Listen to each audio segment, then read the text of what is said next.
Well, happy Tuesday. It is Tuesday. Believe it or not, it's July the 1st in the year 2025. And welcome to another edition of Tuesdays with Tom. An excerpt from an upcoming book. He was standing in the huddle. I looked at him and big tears were coming out of his eyes. He said, "It's my shoulder, my collarbone." And he was grimacing with pain. And I said, "Well, let's get somebody else in here." And he said, no, you just follow me. That paragraph from the upcoming book, Just Follow Me, James Owens and the Integration of Southeastern Conference Football, is published by the University of Kentucky Press.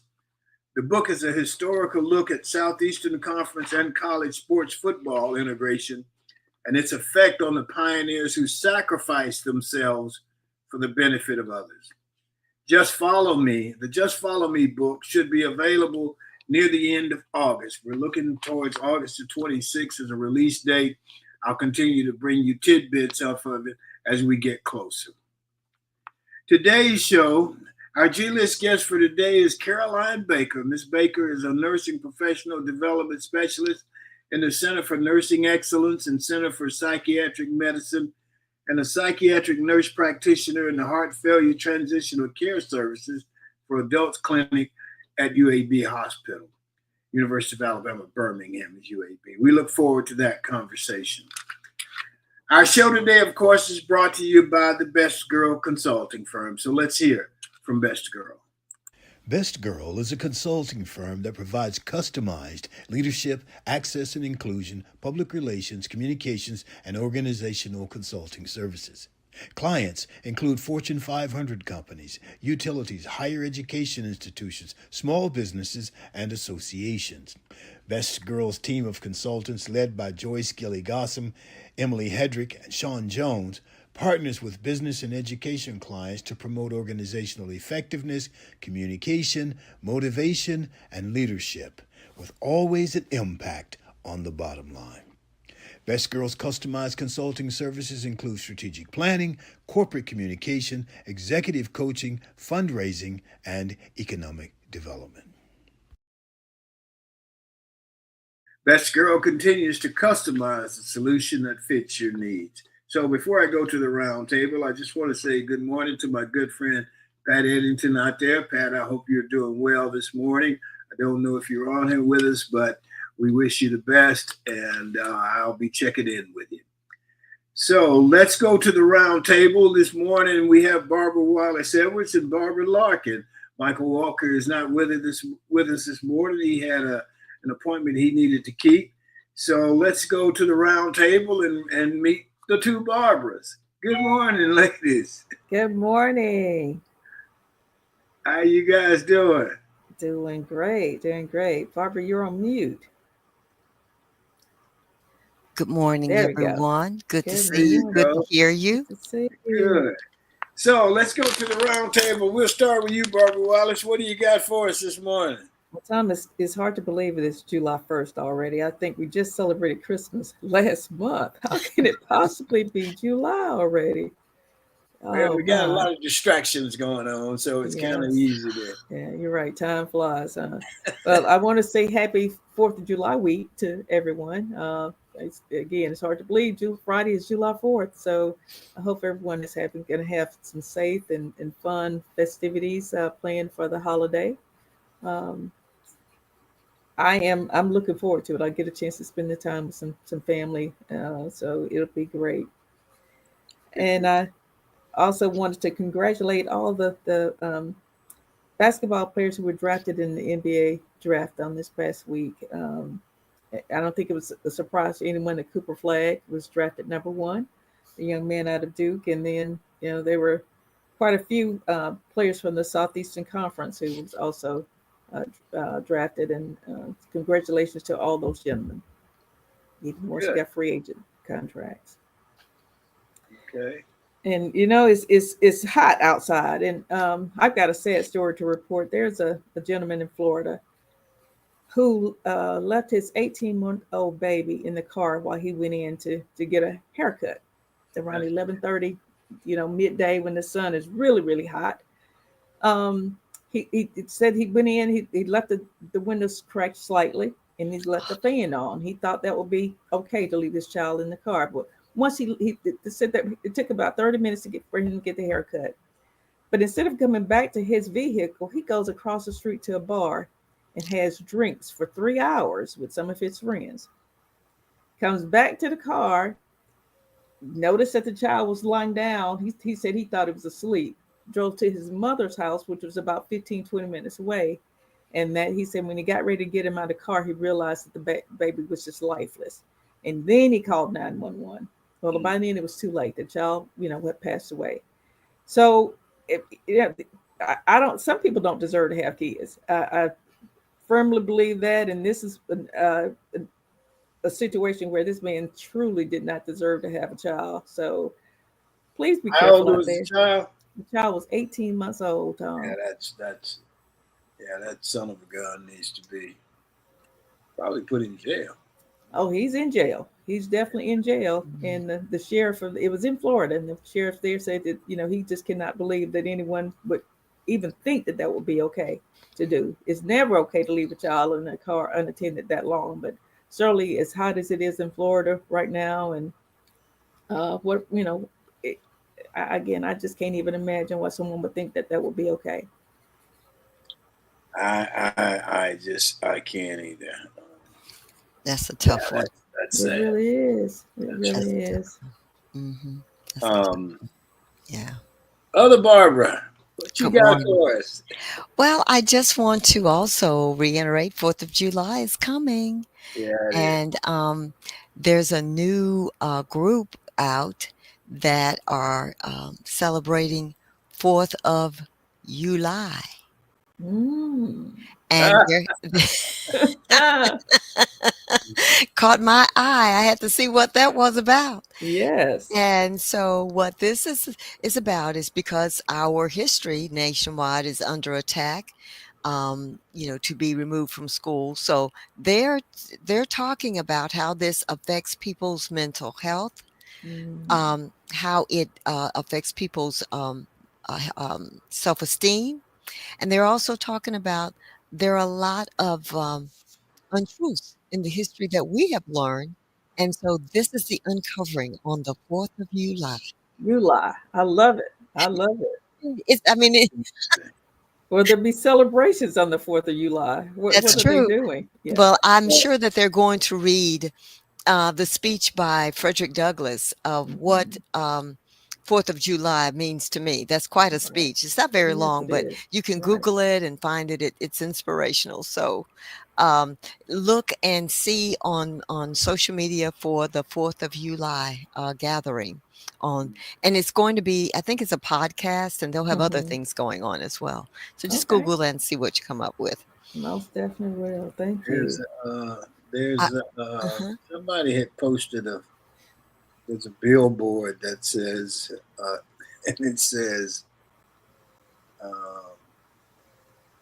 what do we do? He said for the first time in history, you can just put on a billboard. What do we do with this idiot? And everybody will know who you're talking about. Absolutely.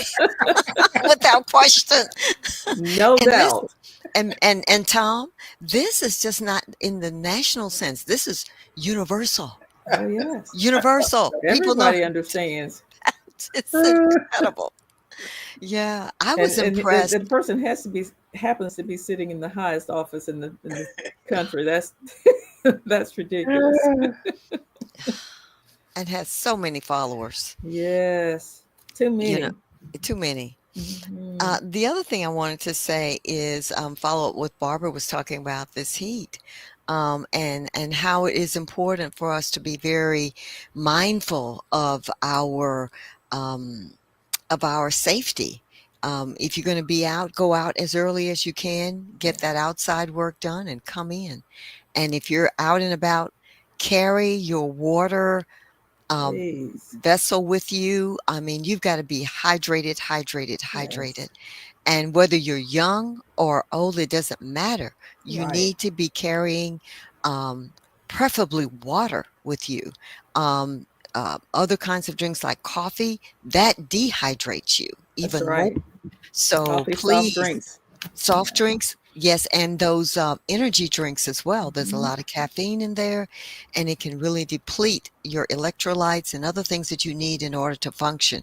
So put a little lemon in that water, or you know, put a piece of apple or some fruit in your water, frozen, and it will flavor your water naturally, Mhm. and make it more palatable to help you get those ounces in. I always say try to get 60 ounces in a day if you can.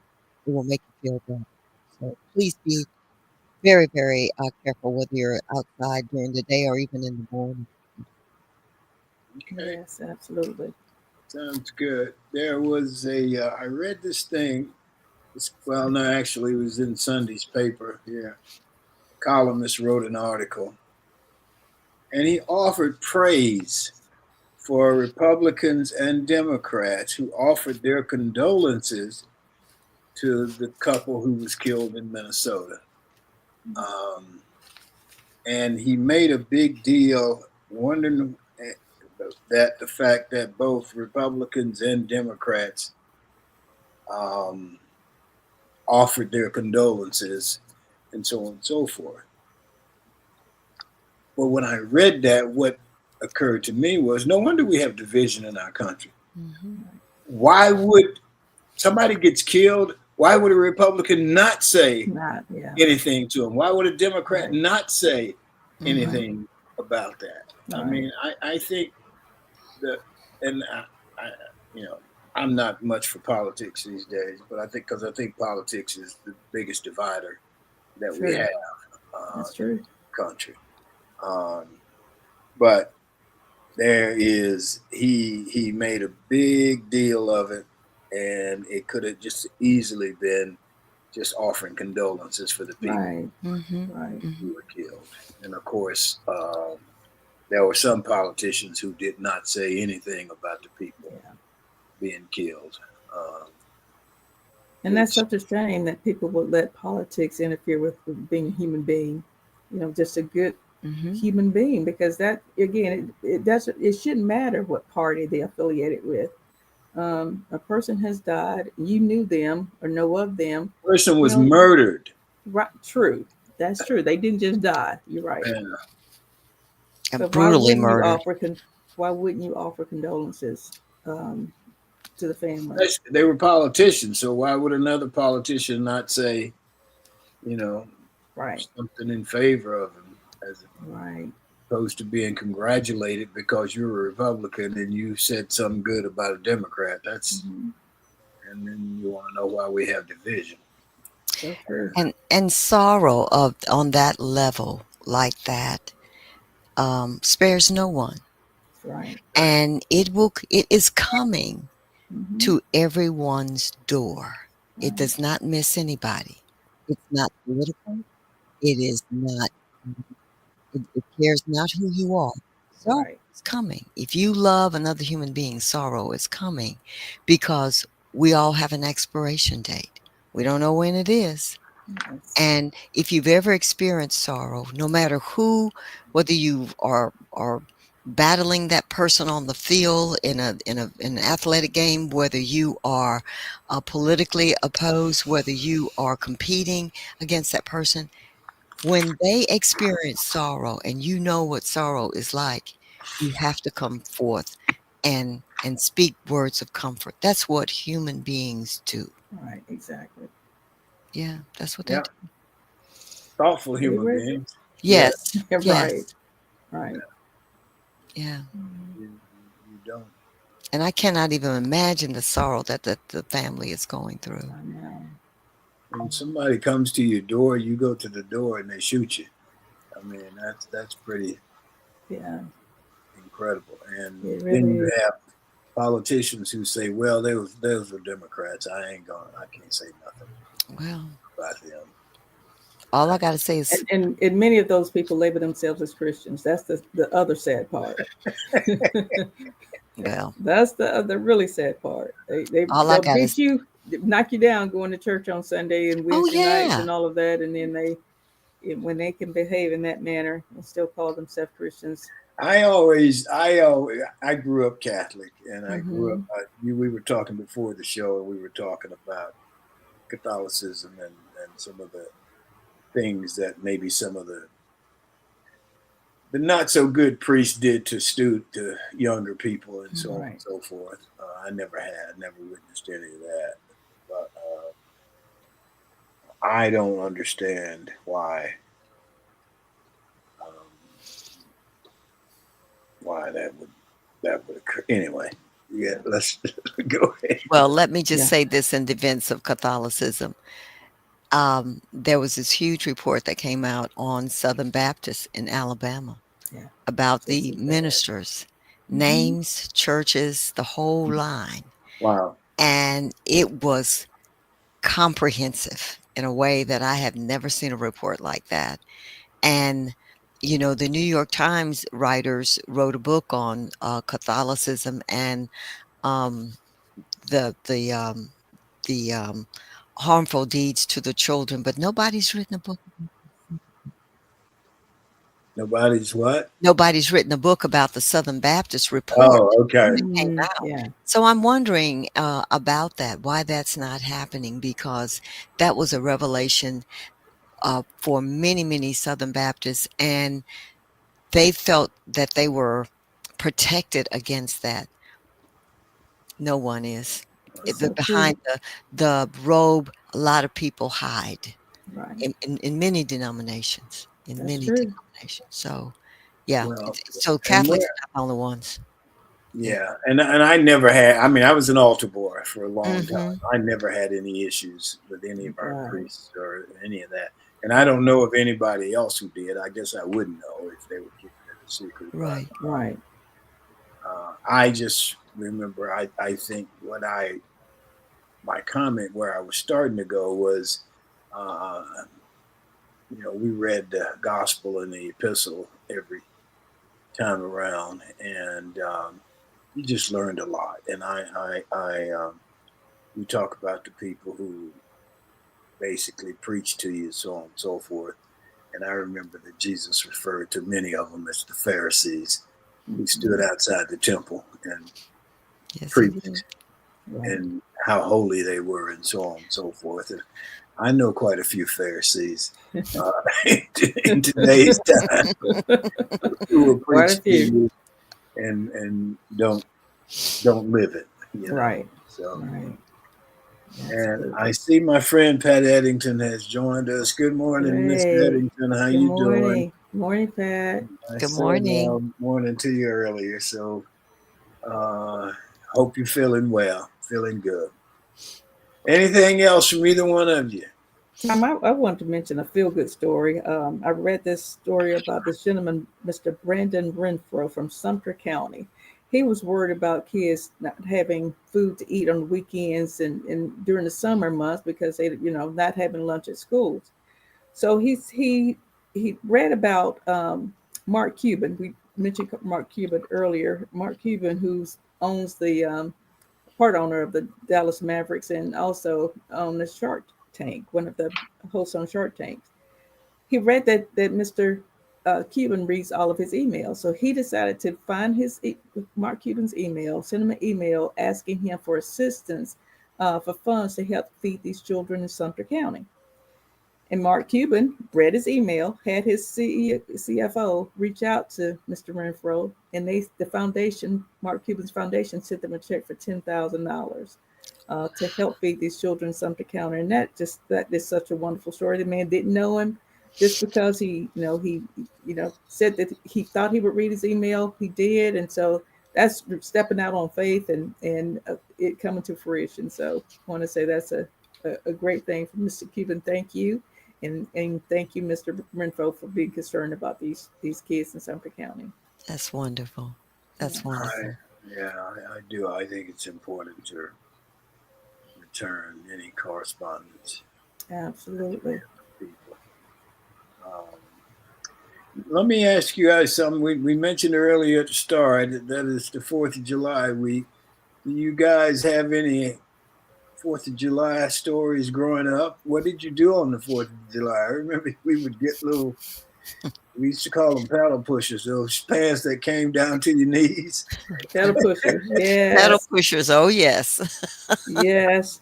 Growing up, Tom, it was a treat for us to get new outfits. But of course, we got school clothes, and around the holidays, Christmas and Easter, we got new outfits. But my mom always made sure we had new Fourth of July outfits as well. So, Yeah. and we were always doing something fun, going to the beach or going to a family member's house and celebrating the day. And there would be cookouts and tons of food everywhere. So I have really fun memories of Fourth of July. My mom made it a really big deal at our house, and so my mom loved to celebrate. Period. So any opportunity to celebrate, she would. But yeah, Fourth of July was always a really big deal at our house. Yeah, it was with us as well. We Yeah. barbecued and did homemade ice cream, which I Oh love. yes, yeah. Everybody had a turn at the churn, right? Yes, yes. Well, no, in our house, it was just me and my dad that had a turn. Oh, you had designated duties. Chopping up that ice, man, big blocks of Yes, ice and with the stuff. salt. It Yeah, was a that great brings yeah. back day. It was really a great fun day. memories. That Yeah. was. Yeah, we as small children we would go to Chastain Beach in Mobile. You Mobile. remember that, Yes, Barbara? I remember that. And we would usually have a church picnic, and we would all Mhm. go to Chastain Beach, and that was the men were doing the churning for the ice cream, and the ladies were doing the hamburgers and the hot dogs, and we were swimming. Eh, None of Yes, us knew how to swim. paddling. Paddling around, but we called it swimming. But it Yeah. was actually paddling around and out there in the water, and it was just a great, great time. I remember that, Yes. and as we got older, my mother and I would make our clothes. We didn't shop very much. We would be at the sewing machine 2 weeks in advance to make our summer clothes. And the 4th of July, you had to have something very special. Yes. And I remember going out in the front lawn, and we were not allowed to have firecrackers, but we had the sparklers, the Yes. long slender, and you could it just sparkled. Yeah, that was our thrill for 4th of July. Oh Yeah. yeah. I saw one of my neighbors the other day, and he told me he went over to Pensacola and bought $1,100 worth of fireworks. Are you What? kidding me? Yeah, Are you serious? We didn't do that. yeah. $1,100? He said he spent $1,100. I guess he'll keep some of them. I don't know. Yeah. Oh my goodness. Well, it's gonna be celebrated around your neighborhood, I'm sure. Sure Tom. will. Yes, indeed. No, I stay in the house because I they're don't blame shooting those you. things, and They're unpredictable. yeah, they are. They They are. are. There was I think a fireworks celebration somewhere here in Alabama, maybe Silicaga or something over the weekend, and a young lady was injured Mhm. as a result of Mhm. one of the fireworks going off or something near her, and Yeah. she had to be rushed to the hospital. So it is dangerous. You have to be very careful. And I want to remind neighborhoods that if you have veterans in your neighborhood, please be very careful with the fireworks because it brings on PTSD for some veterans. Mhm. And I think if you're going to do it, go to a designated place like a park that's away from neighborhoods, because some men and women who've served the country faithfully still have flashbacks. That's right. And we want to keep our veterans who served us so loyally, we want to keep them safe. Right. Yeah. And animals too also can get my dog Right. gets PTSD, shakes like a Poor leaf. Angel. Oh, Poor yeah. Angel. Yeah. She does. She can't stand loud noises like that. And so, So yeah. we have to give her medication. So we keep the medication close by for her. Yeah. Yeah, they don't. People were starting early this year too. I went to an event Saturday evening, and um, they were already firing up the fireworks, and not the people who I was visiting, but people in their neighborhood was already having fireworks celebrations going on.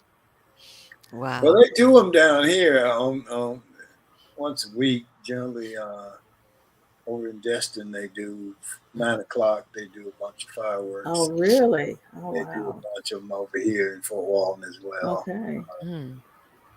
Wow. You And know, you just be safe. That's all. Try Yes, to be as definitely. safe as possible. try not to shoot those firearms, please. Yes, definitely. I mean, the bullets go up, but they do have to come down, They're and coming usually down they hit somewhere. someone's roof. Mhm. Be So careful. let's move on. I think Okay. Sean's got a minute for us, so let's go to Sean and see what she's got this morning. Good morning, Sean. You got a minute for us? Good morning to everyone joining in with us. My name is Shantia Jones, and this is Got a Minute. Happy birthday, America! Independence Day is celebrated on July 4th each year. This year, America will celebrate its birthday as independence was achieved from Great Britain following the Revolutionary War. So what y'all doing to celebrate? As for my family, we have pool parties, barbecues, and you guessed it, fireworks. Fireworks are a staple of many Independence Day celebrations. The enormous colors displayed lights up in the night sky all across the United States. Fireworks has been a great American Independence Day tradition since 1777. Happy Independence Day, everyone. May you all remain safe. Thank you all for joining in. My name is Shantia Jones, and this has Got a Minute. Okay. I just want to offer some condolences to my good friend, my teammate, Rusty Fuller, who passed, and his family. Rusty is a good guy, and I wish him well and wish his family well. This was your Auburn teammate. Yes. Okay. So let's go to the G list. Hollywood has the A list, and here on Tuesdays with Tom, we have the G list. Now, G list guest today is Ms. Caroline Baker.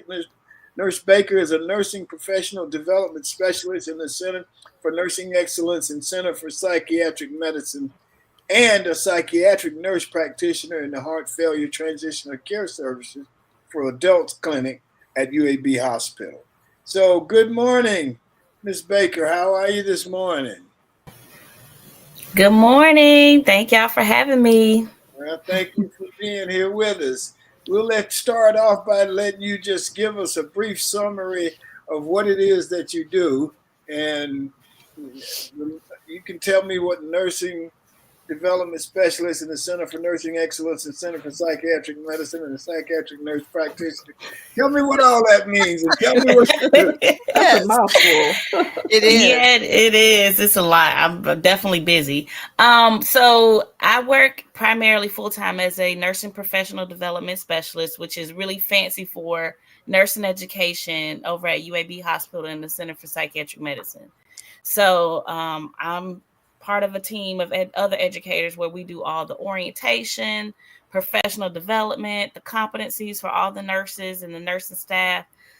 We just pretty much got our hands in a lot of things related to mental health and also in the hospital. So we do that part-time. Also, I do have a degree as a mental health nurse practitioner. And so actually up until recently, I was working as a nurse practitioner part-time for the Hertzer Heart Failure Transitional Care Clinic at UAB Hospital, seeing their patients for depression and anxiety and things that come along with having a life-changing illness. So a lot of times people don't think about mental health when it comes to your physical health, but they're vastly different, but they're really connected. And so I did work part-time over there for a couple of years, just seeing their patients for their mental health needs as well. So. Okay. What's Barbara? Which Barbara? One of you Barbaras? You got a question? I certainly do. Good morning, Carolina. Thank you for joining us. I had an opportunity to check out your mental detox moments on YouTube. Tell us about that. How did that come into existence, and what motivated you to start that? Yeah, so the mental health detox is something that started a few years back, and it just grew legs, and it just taken off.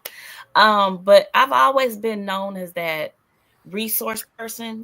People will come to me with questions. I know you work in mental health. I know you know a little bit about this. Can you tell me what I need to do? And so I would get like people who would send me messages on Facebook, or they would stop me in the hallways at the hospital. And, they may have been going through like personal things, mental health challenges, and they needed some direction or some guidance on like what to expect, or is what am I experiencing? Is that normal, or do I need to seek help? And so I started sharing my experience and things that I knew as mental health tips on my Facebook page. And as I would share these things, I noticed I kind of gained a following over the years, and people would reach out to me and say, "Thank you for posting that. I really needed to hear that message." Or what you stated about depression really resonated with me because that's me. I just didn't want to, I didn't want to say it, but you made it normal. You made it seem like this is something that we all experience. And so as I noticed that there was such a need for it, I'm like, well, hey, how can I take what I know, things that I'm passionate about, because I love talking about mental health stuff, and put it out there so everybody can benefit from it. Because what I might think is everyday understanding and knowledge really is foreign to somebody else that may have never experienced a mental health crisis or never experienced, um, their own mental health challenge. And so basically the mental health detox kind of grew from there. And as people kept asking me things, I saw a need for that. So then I started adding that to the mix. Okay, well, let me go to the YouTube page, make a video about 5 ways to manage anxiety, or how do you manage anxiety in the workplace? Because we've all experienced it. Yes. Nobody really talks about it, but it hits us all. So how can you navigate this? And so that's where the content, based off what people keep asking me, kind of fed into that YouTube page. Well, great. Thank you. And you have a new subscriber. I'll be watching because I loved it. Thank you so much. I too had a opportunity to watch some of those videos, and that you are just great. You Yes. make it exciting. You're upbeat, and it's just what someone needs who's going through depression or a difficult time. So thank you for that. I wanted Thank to you. go back to your part-time work that you were doing as a psychiatric nurse for heart failure and depression. Experienced by people who are going through a life-changing illness. And I guess specifically yours is with heart failure. And very recently, I had a relative who is going through heart failure, less than 40 years old. And what it was suggested by the doctors was shocking to me because had I have never had a family member close to me to experience heart failure. We're the high blood pressure people. That's the gene we carry. So, but this was, it was it was like supposed to wake me up. It was like I was in some trance and I can really not seeing this. But when you are down to 20% of your and you're not even 30%, help us to understand what the patient might be going through when they come to you with the 3 options. And if you wouldn't Okay. share what they are, you probably already know what the 3 options are. So are you saying, your mic kind of went out a little bit? You Yeah. said help Sorry. to understand. That's okay. Can you Okay. repeat the question for me? Yes. When a person is going through a life-changing event and depression comes in, sometimes it comes from the diagnosis, but it may also come from what kind of suggestions the doctors are putting forth. And yet this person can't make a decision. To me, that's immediate depression at a light level and probably going to a deeper level. Could you just share with us, without names, but just kind of tell us something that you may have seen or experienced, how that life-changing diagnosis can really send someone into depression? Mhm. Mhm. Yeah, I think it's important to understand that it's expected. You've just been delivered this diagnosis, which Mhm. means you need a minute to process that information. So it's Mhm. okay that in that moment you don't. It's just like, when people get diagnosed with cancer, you don't hear anything else after you hear the C word. And so it's important to have that moment to just process, okay, this is what I'm being told. And then also have a moment to figure out your feelings about it. Sometimes we get so clouded with emotions that you don't Mhm. really know how to move forward after that moment. So it's okay to have a let me take a minute to soak all this in. I think also we need to understand, when you're given a diagnosis of heart failure at any age, there's a lot that you really need to learn about what your life is going to look like now moving forward.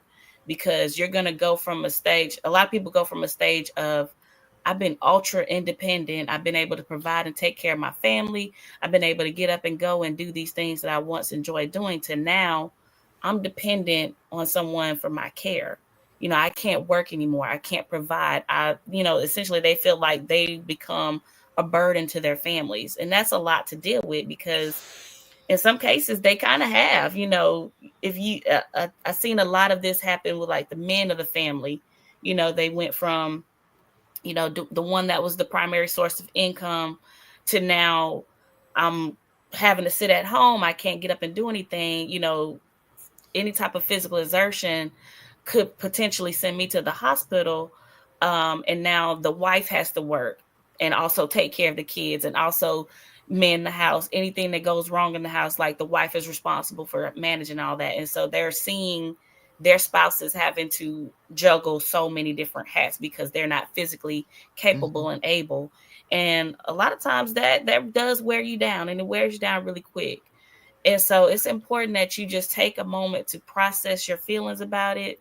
It's okay to not be able to make a decision in that moment. Just give yourself time, because it will come. And in that moment, it's also critical that you lean into your support system. A lot of our patients in the heart failure clinic didn't have a good support system. And a lot of us in life, and it doesn't matter if you have heart failure or wherever you're at in life, a lot of us do have weak support systems. We don't have people that we can turn to in times of crisis. It's just us and God. And so identifying who's that support system. And if you don't have a support system, how can you create one? You can't just live off of the fact that, oh, I don't have anybody. Okay, well, there's tons of people in this world that exist that want to help you and be there for you and support you. How can you go out and meet these people? So create that support system. But I think it's perfectly okay that if you're giving a life-changing diagnosis, that in that moment you just kind of have to pause, process everything, work through the emotions, and then try to figure out what the next steps are, because things are going to look different. Your body is going to change. Your ability to do things that you once used to be able to do, it's going to be different, and you need to have a better understanding of what that will look like moving forward. Thank you. I think that's encouraging to know that process. It's important to know that process. Yes. Barbara. Yes. Caroline, I read where you've written there's 6 signs of people who are not managing their mental health well. Talk about those signs and how can people recognize those? So signs that you are not managing your mental health well, and it really just boils down to how well do you know yourself. I know for me, when I'm starting to feel real anxious or overwhelmed, I get very disorganized. It's like I can't keep up with anything, and I'm a checklist girl, so I have to write stuff down and say, okay, today I need to get these 5 things done. And so when I noticed I got like 5 different checklists of everything I need to get done, I'm starting to feel like I'm getting disorganized, like I can't stay on task. Another sign that your mental health is not right is a poor sleep. If you're struggling with insomnia, I always tell my followers that, I do my best mental health writing when I have insomnia. When I cannot sleep, it's like my mind it's racing, it's an overdrive. And so that's when I start trying to get all this stuff out and I start writing. And so poor sleep is like you lay down to get some rest, but you're just tossing and turning, or you're just up. You're not really getting rest. And if you do get a couple of hours of sleeping, it's really not restful sleep because you have an active dream going on. It's just like your body is not being allowed to go into that state of actually resting and restoring itself. Another sign of poor mental health is, you might have like an attitude, you might be snappy, you might, you're just not your usual chipper, happy self. And a lot of people know me. I always smile. Like whenever I walk anywhere in the hospital, I'm always smiling. I'm always speaking. How you doing? How the kids doing? I'm engaging in that conversation. And so when I flip and I turn and I'm just very short, hey, how you doing? Or I don't even want to establish eye contact with you. It's like, oh, something's going on with Caroline. She might got something going on. And it don't necessarily mean that I mean any harm. It's just internally I got a lot going on, and it's starting to spill over externally, and it's starting to spill over in how I engage and interact with other people. And so those are a few signs.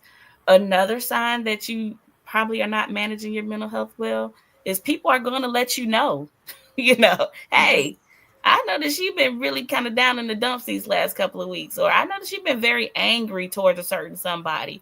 They'll start verbalizing these things, and you'll start hearing that. You're like, oh, maybe I need to do some pause and reflecting, or I need to do some therapy or whatever it is. But they'll let you know when you're starting to act different. Because people will tolerate you, but for so long, Yes. before they tell you, like, hey, you need to work on that. Right. But those are some key things. And I always try to tell people, like, listen to your body. Our body gives us that pre-warning sign for a lot of things. When you think about, like, medically, we have pre-diabetes, pre-hypertension, pre-stroke, like the TIA. It's like the warning signs. And it's the same with your mental health. Your body is giving you those warning signs. The lights are coming on. And so it's up to you to really realize, okay, this is how I normally engage. This is how I normally act. And when I'm not that person, what is going on? What's the underlying issue? And listen to it, and also do something about it. Don't just know, like, hey, I'm very anxious, but I'm not doing anything to fix the anxiety. That just makes it worse. And eventually you're going to lead into a situation where you might be experiencing a mental health crisis later down the line when you don't do anything about it. Yeah. There are some people who are pretty good at hiding themselves. Uh, One group of people I'm familiar with that's pretty good at hiding themselves are athletes. Um, Things are good on the surface. And there was a guy named Donnie Moore who played for the California Angels. And they had, I think to this day, they have never been to the World Series. I knew at this time they had not. Now, I don't know if they've gone in between this time and when this happened. But there was a pitcher named Donnie Moore. And Donnie Moore was on the mound. And they were one strike away from going to the World Series. If he could get this last strike, they would go to the World Series. The guy hit a home run, and they lost the game. Donnie Moore killed himself after that. And, I've never forgotten that. I've never forgotten that because he was, they were cheering, they was going, he was one strike away, man. And he would do something for his team that had never been done. And so he went home that evening and he killed himself. And I don't know if anybody saw that coming or what have you, but it was just something he couldn't deal with. Get over. Yeah, that's really, really hard.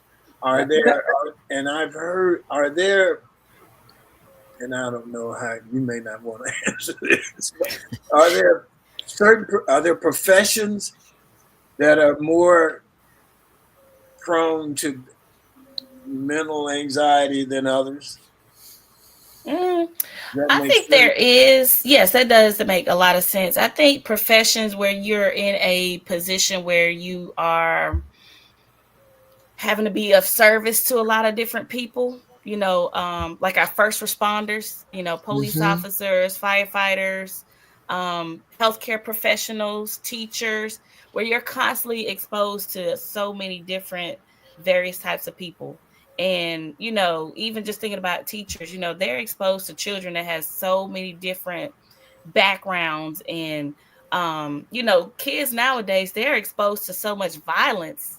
And so teachers are having to help the kids navigate a lot of those challenges. And so you receive a lot of secondary trauma exposure, I guess, if you want to call it. Positions where you are an athlete, where there's a lot of pressure to perform, or if you're in a leadership position where a lot of people depend on you, your decisions impact a multitude of people, a lot of pressure, that puts you at a greater risk for having a lot of anxiety. And a lot of the anxiety is not necessarily yours that you're putting on yourself, but that's the weight of everybody else that you're having to carry. And so positions where you feel like the decision rests solely on you and the decision that you make impacts so many people would probably be the higher risk positions where you will have a lot of mental health challenges.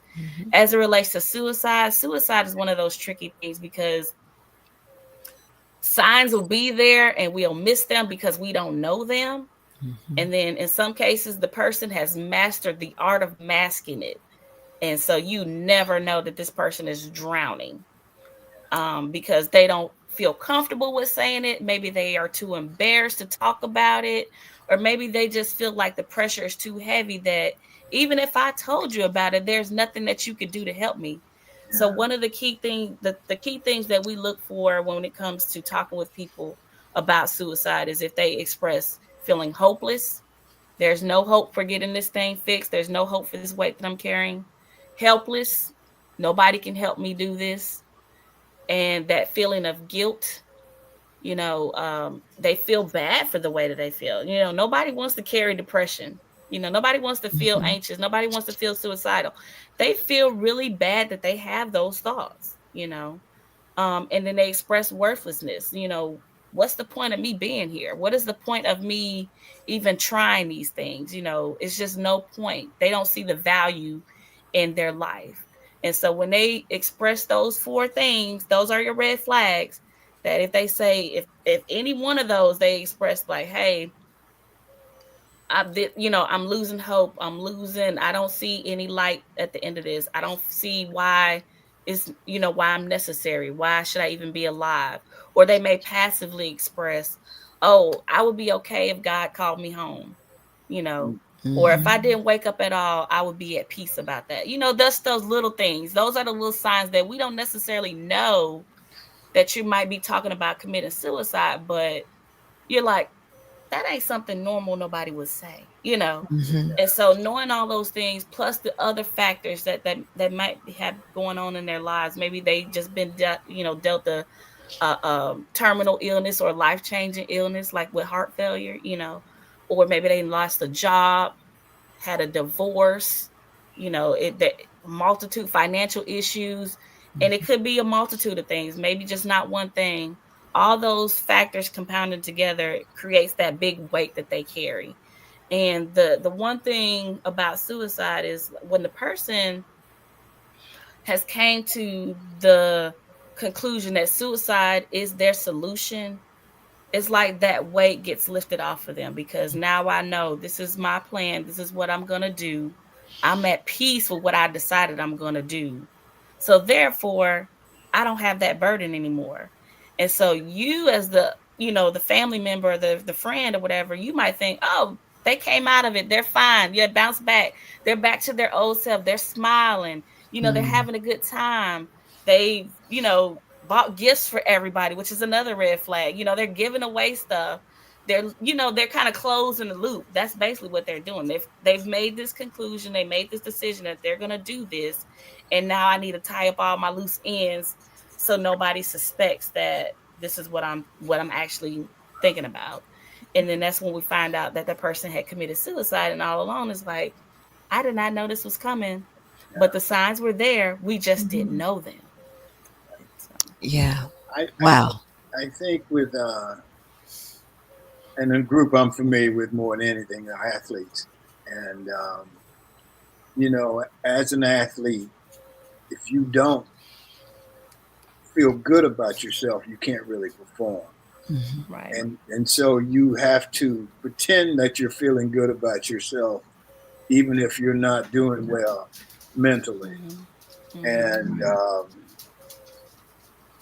I had a friend in college who committed suicide, and none of us believed it because he was always the guy, he was Mhm. Mm-hmm.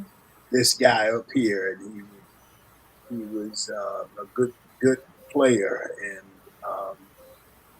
but once we found out that there were just a lot of things in his life that weren't going right, and a lot of expectations he had that he did not reach, Mm-hmm. and you know when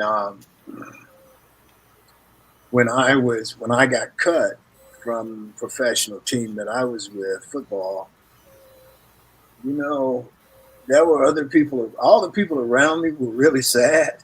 Mm-hmm. Hell, I was 26 years old. It was time to stop playing, You're and right. so I was okay. Um, but the guy who I know who committed suicide, we all thought he was okay Mhm. because that was the behavior that he would exhibit, Mm-hmm. that he was fine, he was good, and he wasn't. We found out later all the things that he thought was going to happen for him did not happen for him, and Mm. Mm-hmm. there just didn't Yeah. seem to be another way out. Mhm. Yeah. Mhm. Um, so I don't know.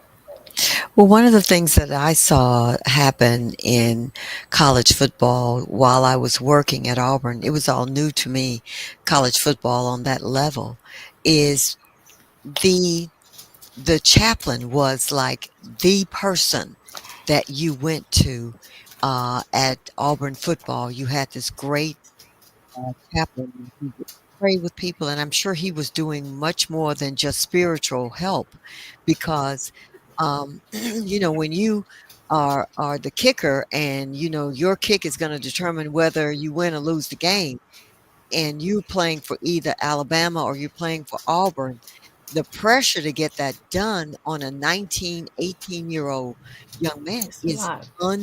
unbelievable. Hmm. So Mm-hmm. I started seeing um, mental health people coming into the staff more, and you need it, because Mm-hmm. you would hear about the death threats that these kids were getting. It was just Mm-hmm. unbelievable to me. Who would make such a threat like that? I said, then I thought about it, and I said, well, somebody just lost $250,000 on a bet, I guess. That's Mm-hmm. the only thing that I could Right. see. But I'm not out there doing that, so I don't really know. But athletes really have a lot of pressure, whether they're pro, college, and even high school. And we just need those mental health professionals there to know Mm-hmm. the signs, because we walk among people all day and don't see the signs at all.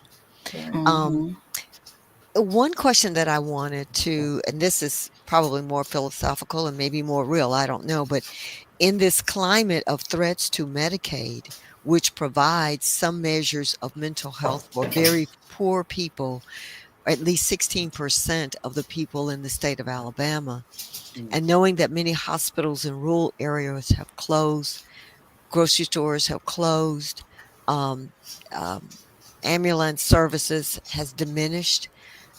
Um, how do we correct that? How does an entity such as a University of Alabama hospital, how do you help? How are they looking at that? Are they thinking about the rural areas where people, you send them home with a diagnosis, and it takes them 2 hours to get back to the university Mm-hmm. for the services? We've got a whirlwind of mental health and physical health. That's a crisis is coming, Caroline. Can you solve all the problems for us today? Just give us some Okay. ideas. Yeah, what are you I wish thinking? I wish I could solve the problems. I definitely would have said it a long time ago. But I definitely do believe that yes, we do have a crisis on our hands, and we've been battling this crisis really kind of like intensely since COVID. Once Yes. everybody kind of came out of that whole ordeal.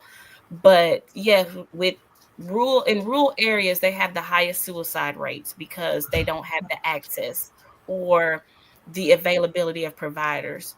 I will say, just kind of on the flip side, is that a lot now with nursing and just with medicine, there's a lot of cross specializing now. So now we see the need for having more mental health providers. How can we put them in places that they're not traditionally located?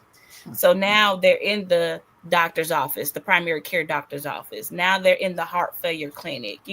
Now they're in the places where you might go to see one doctor, but hey, we got somebody else that's also here. We may have a social worker that can do some one-on-one therapy with you if you need it. Like, we're offering a buffet of services in one setting.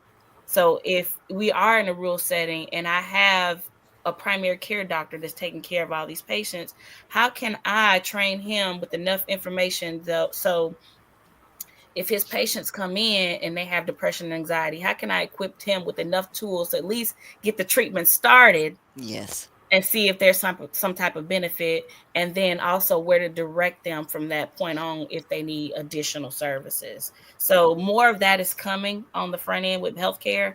There's several programs now where they are like double specializing. So nurse practitioners now, they're not just getting a psych nurse practitioner degree, they're getting a psych nurse practitioner degree and the family nurse practitioner degree. So now I'm coming in dually certified that I can take care of a wide range of diagnoses. So that, I'm not saying that's going to solve the problem, but that definitely should help fill in some of the gaps in some of these areas. Right. Yes. Caroline Joyce says hello to you. She said it's good to see you again. So she's glad you're able to be on the show this morning. And Barbara Pitts left a question for me about the individual who we knew in college that committed suicide, the athlete. And Barbara, I think about him all the time. And I wonder what it would be like today if he was still living. Yeah. He was. It affects everyone. It does. And it's a mourning process. It's I've never had that experience with someone who committed suicide, but that doesn't mean that it may.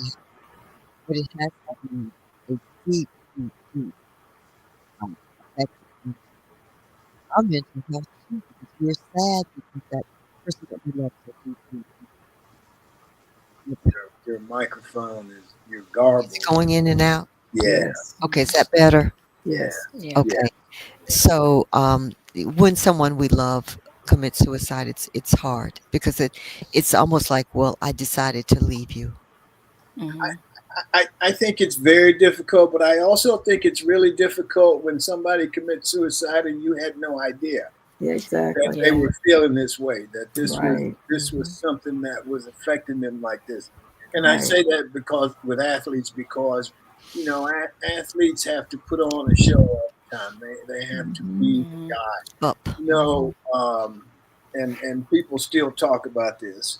This was 1974. I scored a touchdown against Alabama, and it would have put us back into the game. The score at the time was 17-6, and so that would have made the score 17-13. And but the play was called back because at that time you could not, if you were knocked out of bounds or whatever, you could not come back in. Well, I wasn't knocked out of bounds. The guy hit me, and they said my toe came down on the line. I don't know how they could see one toe coming on the line, but they did. Yeah, shoe. And it was called back. And I mean, to this day, people still, that touchdown you scored against Alabama, I know that was a touchdown, blah, blah, blah. I mean, I had somebody say that to me last week. Wow. No, you didn't. Wow. But when it happened, I knew it would be with me the rest of my life. Right. I knew that there would be some people who always remembered that and wanted to talk about it. And so I decided right then that I would deal with this in a positive way. I know why it happened. I know that it wasn't totally my fault. And but I wasn't gonna let it be something I walked around with for the rest of my life in a negative situation. It was great. It just didn't work out in our favor that day. but it's tough. And again, I say it's especially tough with athletes. So Absolutely. anyway, so anything else from anybody? I Before we just go, I would love for Caroline to just talk a little bit about her book, the 30-day mental health reset workbook, and how can people Yeah. access that? Yeah. So another thing that I do in this whole mental health detox world is I make journals and workbooks. And so I found that a lot of times people, they're not in the space where they're wanting to get therapy or talk to someone. And so I encourage them, you need to have at least one outlet for how you're going to release these emotions that are weighing you down. And so I found that workbooks have been very helpful. Journaling is a therapeutic technique and is highly encouraged for those who struggle with mental health and mental illnesses. And so just having the ability to write down on paper what you're feeling, what you're thinking is like a form of release. And so the 30-day mental health workbook actually is all of my mental health tips over the last 3 or 4 years compiled in one workbook, but also I've added in some other thought provoking questions to help you challenge your thoughts. You know, a lot of us behave based on how we think, and we are sometimes the way that you think is not necessarily organic, meaning that you've been taught to believe these things. And so some of those beliefs that we have that are harmful to us didn't come from us. That came from family members that may have raised us or things that other people have experienced that have shaped us. And so just taking it on a deeper level and really like, hey, let's do a reset. Let's reset your mind so you have a better mindset when you come out of this. And so that's where the 30-day mental health reset morphed into this book. It is available on Amazon if you just type it in the search box or type my name in there. And then also on my website, the mentalhealthdetox.com, which has all my shenanigans related to things that I'm doing. It has all of my products, services, you name it, on that website as well. Awesome.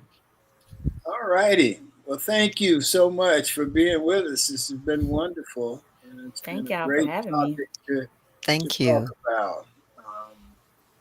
Okay, so let's give Miss Caroline a nice hand here, Sean. Thank you.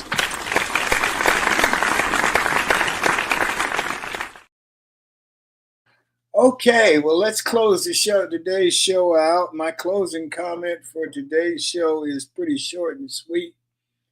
I just want to tell you to have a wonderful, fantastic, enjoyable 4th of July week celebration.